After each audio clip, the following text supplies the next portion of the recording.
சம்பாதிச்சாலும் மாநகரத்தினுடைய எல்லைக்குள்ள வாழ முடியாது. இந்த பகுதியில் வந்து வாடகை எடுத்து வாழ முடியாது. அப்போ நீங்க இன்னைக்கு லேபருக்கான மினிமம் வேஜஸ் அப்படின்றது வந்து காலாவதி ஆகிடுது. மீண்டும் புரிந்து கொள்ளுங்கள், 90% மக்கள் முறைசாரா தொழில மட்டும்தான் இருக்கிறாங்க.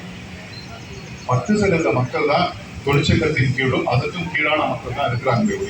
அவர்களுடைய போராட்டங்களும் கருத்துக்களும் வலுவாக்க வேண்டிய தேவை இந்த அப்பண்டிஸ் சென்னை போர்ட்டஸோட அப்பண்டிஸுடைய தொழிற்சங்கங்களும் சரி, அவர்களோடு இணைந்து பணியாற்றுகிற தோழர்களும் சரி, இணைந்து நீண்ட பயணத்தின் ஊடாக தான் அந்த உரிமையை பெற வேண்டிய தேவை இருக்கிறது.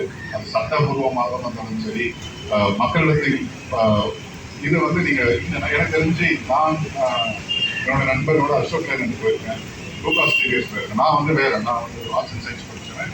ஐடிஐ படிச்சு நான் நண்பனை போகும்போது ரொம்ப வேடிக்கையான அந்த ரொம்ப பாலியத்தில் போயிருக்கேன். Ashok land uniform place. நான் அவங்களோட நைஸாக வந்து போயிட்டு இந்த கேண்டீனில் சாப்பிட்டு வந்த அனுபவம் வந்து லூகாஸ் டிவிஎஸ்ல 2 வருஷத்துக்கு ஒரு முறை வந்து எடுத்துக்கிட்டே இருப்பாங்க. பின்னாடி அவன் வந்து அந்த ஸ்டேட் ஃபர்ஸ்ட் வந்ததுனால அவன் அக்கோல இன்னைக்கு காஞ்சிபுரத்தில் ஒர்க் பண்ணுறான். அந்த பையனோட நண்பர் என்னோட வகுப்பு தொடர 10ஆம் வகுப்பு படிக்கிறவர். அப்போ இருந்து நான்